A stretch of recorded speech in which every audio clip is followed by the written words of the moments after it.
Hello India, how are you all? I hope and I wish you all are fine.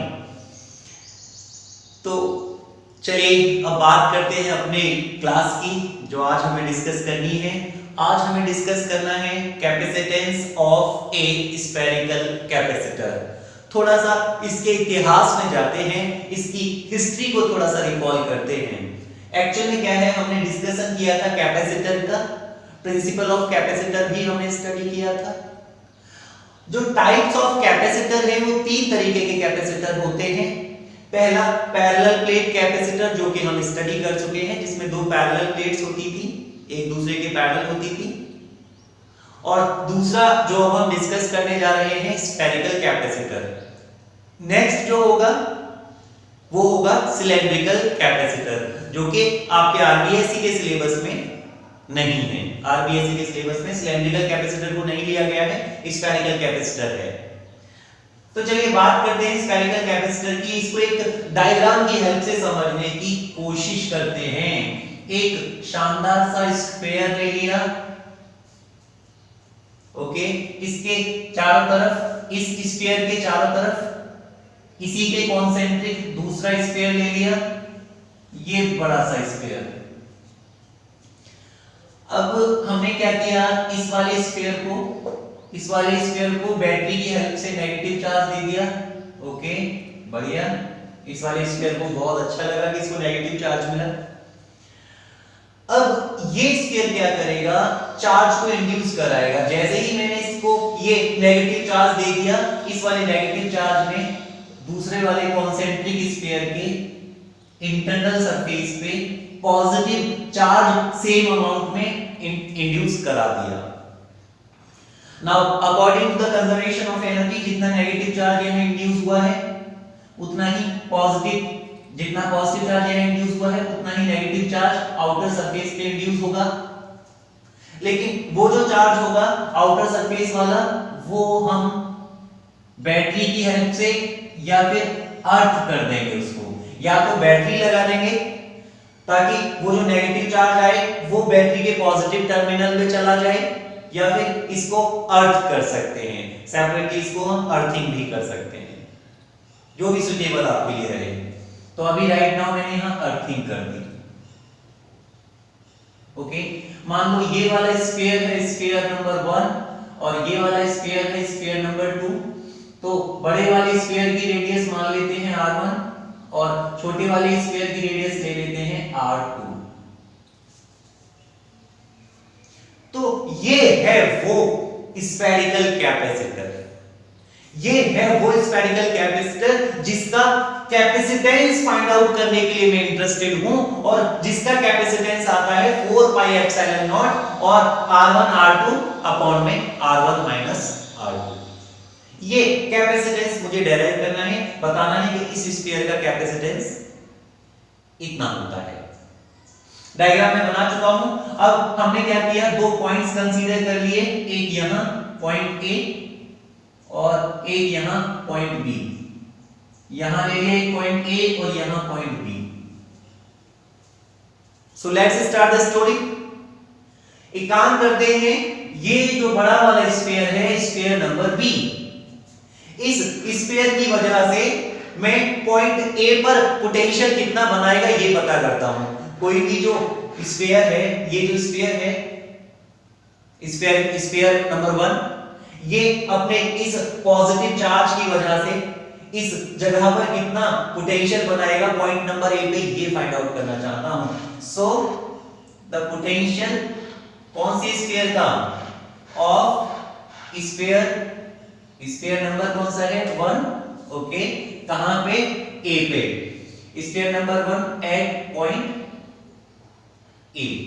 Point number A पे कितना potential बनाएगा वो मैंने denote कर दिया, ये होगा v। और v भी कौन सा, 1 के द्वारा बनाया गया, कहां पे, a पॉइंट पे। 1 के द्वारा बनाया गया a पॉइंट पे, क्लियर। तो ये होगा k, ओके। q चार्ज कितना है, मान लो ये जो चार्ज है प्लस का, ये प्लस q है, तो ये चार्ज मान लिया q। कहानी ऐसी है, अगर मैं माइनस q चार्ज दे रहा हूं तो ये माइनस q चार्ज जो है पॉजिटिव चार्ज प्लस क्यू यहां इस वाले सरफेस पे इंड्यूस करेगा, minus Q plus Q. Okay, तो अभी तो मैं इस स्फीयर के द्वारा, बड़े स्फीयर के द्वारा यहां पोटेंशियल निकाल रहा हूं। तो किसी भी स्फीयर के अंदर पोटेंशियल हमेशा कांस्टेंट रहता है, ओके, और वैल्यू कितनी होती है, जितनी कि उसके सरफेस पे होगी। तो इस स्फीयर के सरफेस पे पोटेंशियल कितना होगा, k, okay, into charge q upon में इसकी radius r1, kq upon r1, equation number 1। Okay, अब इसी तरीके से मैं इस स्फीयर के द्वारा, कौन सा, छोटू स्फीयर के द्वारा मैं पॉइंट ए पे पोटेंशियल फाइंड आउट करता हूं। द पोटेंशियल ऑफ कौन सा sphere two, the potential of sphere two at point, कौन सा वाला पॉइंट वही है अभी भी ए पर।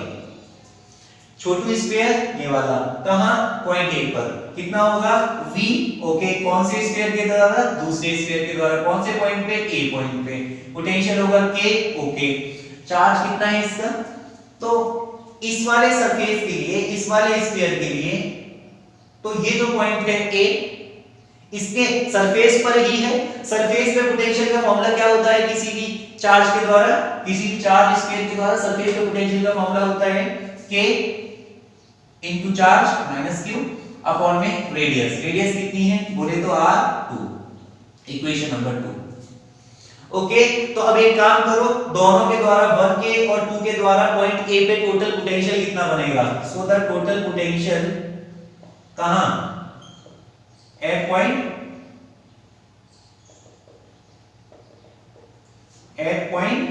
कौन से पॉइंट पे, ए वाले पे, दोनों के द्वारा मिला के। तो पहले वाले स्फीयर ने ए पे इतना पोटेंशियल बनाया था, दूसरे वाले स्फीयर ने पॉइंट ए पे इतना पोटेंशियल बनाया है, तो टोटल पोटेंशियल हो जाएगा इन दोनों का सम। इन दोनों का सम कर देंगे तो kq अपॉन r1, ये वाला पहला, और दूसरे को जोड़ेंगे, ये माइनस साइन के साथ है, तो माइनस kq अपॉन r2, सम कर लेंगे, kq कॉमन लेने के बाद ब्रैकेट में बच रहा है r1 r2, एलसीएम आ गया, तो r2 माइनस r1। तो ये है कहानी, टोटल पोटेंशियल आ गया कहां, पॉइंट ए पे। So the total potential at point A already we have calculated in a same way. Now I want to calculate the potential at B also. Why? क्योंकि मेरे पास कहानी होती है भैया Q is equal to CV। मेरे पास कहानी होती है कि स्फीयर पे total charge is equal to system पे total charge is equal to system का कैपेसिटेंस इनटू सिस्टम के दोनों पॉइंट्स के बीच में पोटेंशियल डिफरेंस। ए पर तो पोटेंशियल आ गया, अब बी पर पोटेंशियल निकाल के फिर डिफरेंस फाइंड आउट कर लूंगा। So let's calculate the potential at point B. यहां देखो, इस जगह पर पोटेंशियल फाइंड आउट करने में आपकी टेक्स्ट बुक में, चाहे आपकी राजस्थान बोर्ड की हो चाहे अदर यूट्यूब लेक्चर्स हो, यहां झोल कर रखा है, यहां लोचा कर रखा है। लेट्स रिमूव दैट लोचा। तो अभी तो हम तो पोटेंशियल फाइंड आउट कर चुके हैं पॉइंट ए पे, बी पर फाइंड आउट करने के लिए इंटरेस्टेड हैं। इन अ सेम वे जैसे ये किया था ऐसे ही आगे चलते हैं। द पोटेंशियल कौन से स्फीयर के द्वारा, कोई सा पहले ले लो।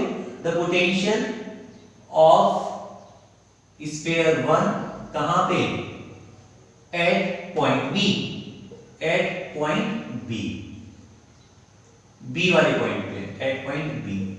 ओके, तो बी वाले पॉइंट पे हम पोटेंशियल फाइंड आउट कर रहे हैं 1 की वजह से। ओके, देखते हैं हम, ये रहा 1, ठीक है, चार्ज सरफेस पर ही है, ओके, सरफेस पे ही पॉइंट है, तो पोटेंशियल मतलब आपको सरफेस पे ही पता करना है। तो सरफेस पे पोटेंशियल क्या होता है, kq अपॉन में रेडियस। तो kq अपॉन में रेडियस वाला फॉर्मूला लगा देते हैं। पोटेंशियल किसके द्वारा, 1 के द्वारा, कहां, b पर। kq charge, electrostatic force constant k, charge कितना माना था, प्लस q और माइनस q, तो इस पे चार्ज कितना है, प्लस q अपॉन में इसकी रेडियस कितनी है रे, r1। इक्वेशन नंबर ये 3 थी, ये बाई जस्ट 4 हो जाती है। इसी तरीके से the potential of sphere 2 at point B, कौन से पॉइंट पे, बी पे, कौन से स्फीयर के द्वारा, दूसरे के द्वारा, कहां, बी पे, कहां, बी पे। तो अभी इस वाले स्फीयर के लिए ये वाला जो पॉइंट है वो आउटसाइड वाला पॉइंट है। किसी भी स्फीयर के अगर आउटसाइड में पोटेंशियल पता करना हो तो पूरे के पूरे चार्ज को यहां, कहां, यहां सेंटर पे रखा हुआ मान सकते हो। तो माइनस क्यू को यहां रखा हुआ मान लोगे और फिर उससे कितनी दूरी पे, मतलब कितनी दूरी है ये R1 के बराबर दूरी पे पोटेंशियल पता करना है। तो होल ऑफ द चार्ज, कहां, whole of the charge is concentrated at, कहां रखा हुआ मान सकते हैं, सेंटर। ठीक है, सो पोटेंशियल, कौन सा पोटेंशियल, कौन से के द्वारा, दूसरे के द्वारा, कहां पे, बी पे। ओके, पूरे के पूरे चार्ज को, कौन से को, माइनस क्यू को, कहां, यहां रखा हुआ मान लिया। तो माइनस के क्यू अपॉन में कितनी दूरी पे पोटेंशियल पता करना है, कितनी दूरी पे, ये क्या है, रेडियस, कौन सी स्फीयर की, पहले स्फीयर की। भैया गौर से देख लो दोनों इक्वेशंस को, 4 और 5 को, ये तो गयो भाइयों, ये तो गयो, कैंसिल होने वाला है।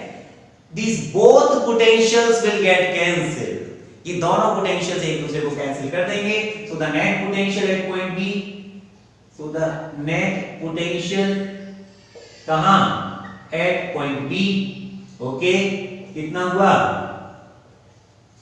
तो जोड़ दो ना, तो v इक्वल टू हो जाएगा ये प्लस ये जितना प्लस का ये उतना माइनस का, तो कैंसिल कर दे भैया, kq upon r1 minus kq upon r1, बोले तो cancel.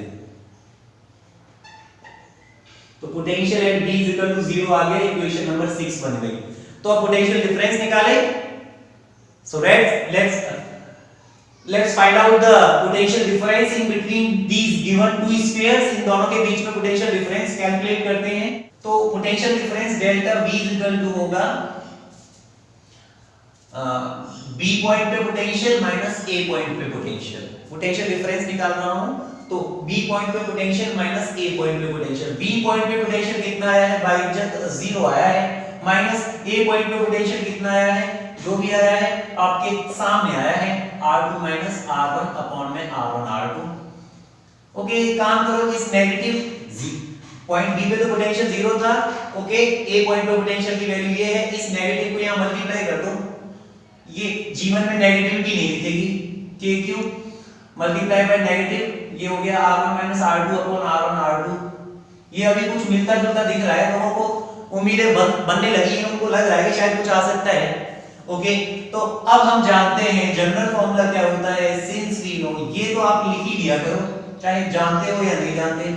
Since we know system में चार्ज, और मैंने बताया था ऐसा नहीं है मिला के चार्ज लिया जाए, मिला के तो हमेशा 0 हो जाता है ना, इस पे प्लस क्यू इस पे माइनस क्यू, तो मिला के तो 0 हो गया, मिला के नहीं, इस वाली प्लेट पे चार्ज लो, इस वाले स्फीयर पे चार्ज लो, इस वाले स्फीयर पे चार्ज कितना है, प्लस क्यू। तो सिस्टम में चार्ज उसी को कहा जाता है जो पॉजिटिव चार्ज है, उसी को सिस्टम का चार्ज कहा जाता है। तो सिस्टम में चार्ज का फॉर्मूला होता है Q is equal to system का कैपेसिटेंस, जो कि निकालना है भैया, इनटू पोटेंशियल डिफरेंस, इन दोनों के बीच में पोटेंशियल डिफरेंस। तो पोटेंशियल डिफरेंस निकाल चुके हैं डेल्टा V, तो Q इज इक्वल टू हो जाएगा C की वैल्यू नहीं पता, डेल्टा V की वैल्यू पुट कर दो, K Q R1 minus R2 upon में R1 R2।